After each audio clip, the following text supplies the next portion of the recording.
అందరికీ నమస్కారం. అత్యంత శక్తివంతమైన మాసం శ్రావణ మాసం. జూలై 25 శుక్రవారం నుండి శ్రావణ మాసం ప్రారంభమై ఆగస్టు 23 వరకు శ్రావణ మాసం ఉంటుంది. ఈ శ్రావణ మాసం నెల రోజుల పాటు అష్టలక్ష్ములు భూమిపై సంచరిస్తూ ఉంటారట. కాబట్టి లక్ష్మీదేవికి ప్రీతికరమైన శ్రావణ మాసంలో తప్పనిసరిగా కొన్ని ఆచార పద్ధతులను పాటించాలి. తెలిసి తెలియక కూడా కొన్ని తప్పులు చేయకూడదు. శ్రావణ మాసంలో చేసే పూజలకు మంచి పుణ్య ఫలితం లభించి ఈ సంవత్సరం అంతా ధనానికి లోటు లేకుండా ఉంటుంది. శ్రావణ మాసం పూజా నియమాలు అలాగే చేయకూడని తప్పుల గురించి ఈ వీడియోలో తెలుసుకుందాం. ముందుగా ఈ వీడియోని లైక్ చేసి ప్రతి ఒక్కరూ జై శ్రీరామ్ అని కామెంట్ చేయండి. శ్రావణ మాసంలో వచ్చే శ్రావణ శుక్రవారం తప్పనిసరిగా లక్ష్మీదేవిని పూజించాలి. శ్రావణ శుక్రవారం లక్ష్మీదేవిని పూజిస్తే మీ ఇంటిపై అష్టలక్ష్ముల ఆశీర్వాదం కలుగుతుంది. ఇక వెంకటేశ్వర స్వామి జన్మ నక్షత్రం శ్రవణ నక్షత్రం కాబట్టి ఈ శ్రావణ మాసంలో వచ్చే ప్రతి శనివారం నాడు తప్పనిసరిగా వెంకటేశ్వర స్వామిని పూజించి శ్రీనివాసుడి అనుగ్రహాన్ని సులభంగా పొందండి. ఇక శ్రావణ మంగళవారం నాడు సుమంగళి స్త్రీలు తప్పనిసరిగా శ్రావణ మంగళి గౌర వ్రతాన్ని చేసుకోవాలి. మంగళగౌరి వ్రతాన్ని చేసుకుంటే ఆడవారికి దీర్ఘ సుమంగళి ప్రాప్తి కలుగుతుంది.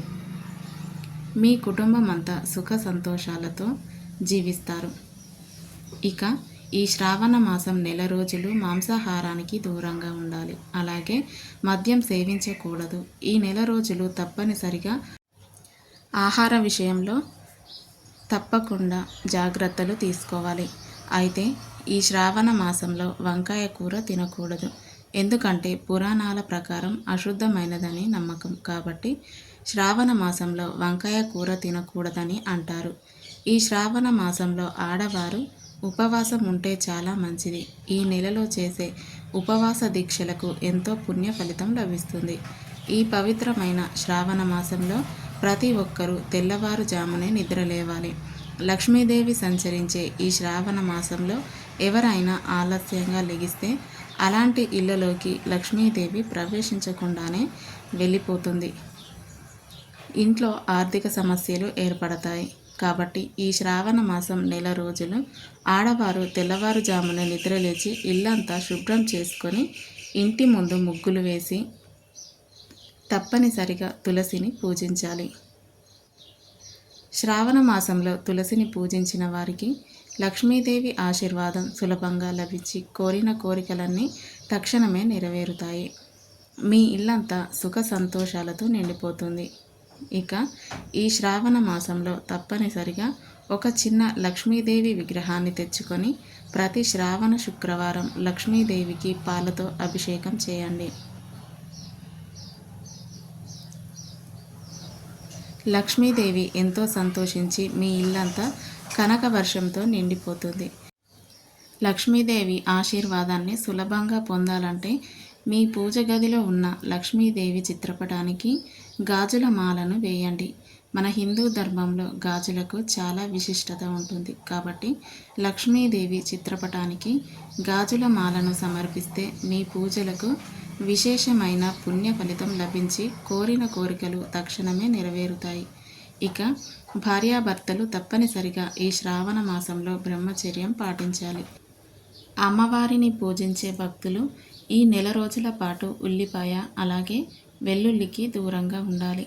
అయితే కొన్ని నమ్మకాల ప్రకారం ఈ శ్రావణ మాసం నెల రోజుల పాటు పాల పదార్థాలకు దూరంగా ఉండాలి.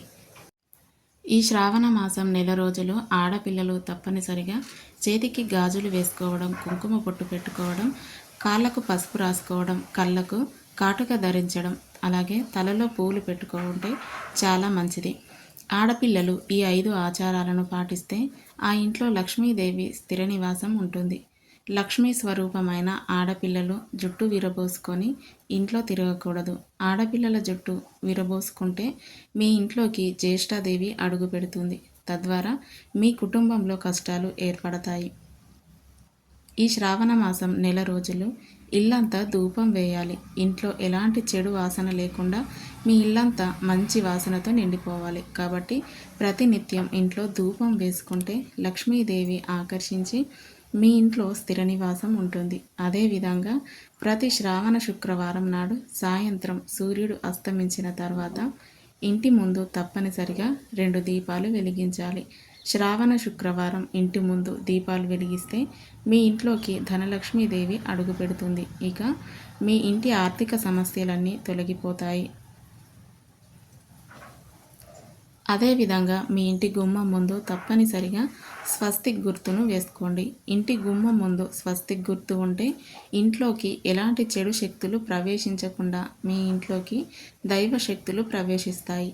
ఈ శ్రావణ మాసంలో అమ్మవారిని పూజించే ఆడవారు నైటీలు వేసుకొని దీపారాధన చేయకూడదు. చక్కగా చీర కట్టుకొని నిండు ముత్తైదువుల లక్ష్మీదేవిని పూజిస్తే అమ్మవారి కటాక్షం ఖచ్చితంగా లభిస్తుంది. మీ ఇంటి గుమ్మానికి విశేషంగా అలంకరించుకోవాలి. ఎందుకంటే మన ఇంటి ప్రధాన ద్వారం గుండానే దేవతలు ఇంట్లోకి ప్రవేశిస్తారు. కాబట్టి లక్ష్మీదేవికి ఇష్టమైన ఈ శ్రావణ మాసం నెల రోజులు ఇంటి ముందు ముగ్గు ఉండాలి. అలాగే ఇంటి గడపలకు పసుపు రాసి కుంకుమ బొట్లు పెట్టుకోవాలి. ఇంటి గుమ్మానికి తోరణాలు కట్టుకోవాలి. మన ఇంటి గుమ్మం ఎంత అందంగా ఉంటే మన కుటుంబానికి అంత మంచి జరుగుతుంది. ఇది ప్రతి శ్రావణ శుక్రవారం తప్పనిసరిగా ఇంటి గడపలకు పసుపు రాసి ఇల్లంతా పసుపు నీళ్లు చల్లుకొని ఇంట్లో లక్ష్మీదేవిని పూజించాలి. దైవశక్తులు సంచరించే ఈ శ్రావణ మాసంలో ప్రతి ఒక్కరూ ఇంటిని శుభ్రంగా ఉంచుకోవాలి. ఇంట్లో సాలెపురుగులు లేకుండా ఎలాంటి చెత్త చెదారం లేకుండా ఇంటిని శుభ్రంగా ఉంచుకోవాలి. అప్పుడే మీ ఇంటిపై దేవతల ఆశీర్వాదం ఉంటుంది.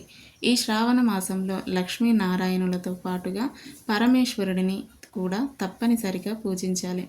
శ్రావణ మాసం అంటే శివయ్యకు చాలా ప్రీతికరమైన మాసం. కాబట్టి ప్రతి శ్రావణ సోమవారం నాడు ఏదైనా శివాలయానికి వెళ్ళి శివలింగానికి జలంతో అభిషేకం చేసి జలాన్ని తలపైన చల్లుకోండి. ఇక మీ సమస్యలన్నీ వెంటనే తీరిపోతాయి. గురుగ్రహం పుష్కలంగా లభిస్తుంది. ఈ శ్రావణ మాసంలో వచ్చే ప్రతి మంగళవారం అలాగే ప్రతి శుక్రవారం నాడు మగవారు గడ్డం కత్తిరించుకోకూడదు. అలాగే జుట్టు కత్తిరించుకోకూడదు. అలాగే శ్రావణ మంగళవారాల్లో పొరపాటున కూడా ఎవరికి అప్పు ఇవ్వకండి. ఈ శ్రావణ మాసంలో నలుపు రంగు వస్త్రాలను ధరించకండి. అమ్మవారికి ప్రీతికరమైన ఎరుపు రంగు అలాగే పచ్చ రంగు వస్త్రాలను ఎక్కువగా ధరించండి. రాగి పాత్రలో వండిన ఆహార పదార్థాలను ఈ శ్రావణ మాసంలో తినకూడదు. ముఖ్యంగా పరమశివుడిని పూజించే భక్తులు తులసి దళాలతో శివుడిని పూజించకూడదు. ఈ శ్రావణ మాసంలో మొత్తం 5 శ్రావణ శుక్రవారాలు వచ్చాయి. ఏ తేదీల్లో శ్రావణ శుక్రవారాలు వచ్చాయో తెలుసుకుందాం. జూలై 25న మొదటి శ్రావణ శుక్రవారం వచ్చింది. ఆగస్టు 1 రెండవ శ్రావణ శుక్రవారం, ఆగస్టు 8 మూడవ శ్రావణ శుక్రవారం. ఈ రోజునే వరలక్ష్మి వ్రతాన్ని చేసుకోవాలి. ఆగస్టు 15 4వ శ్రావణ శుక్రవారం. ఇక చివరగా ఆగస్టు 22న 5వ శ్రావణ శుక్రవారం వచ్చింది. ఈ శ్రావణ శుక్రవారాల్లో ఇలాంటి చిన్న చిన్న నియమాలను పాటిస్తూ లక్ష్మీదేవిని పూజిస్తే ఈ సంవత్సరం అంతా మీ ఇంటికి మంచి జరుగుతుంది. ఈ వీడియో కనుక మీకు నచ్చినట్లయితే తప్పకుండా లైక్ చేయండి, షేర్ చేయండి. అలాగే ఇలాంటి మరిన్ని వీడియోల కోసం మా ఛానల్ని సబ్స్క్రైబ్ చేసుకోండి.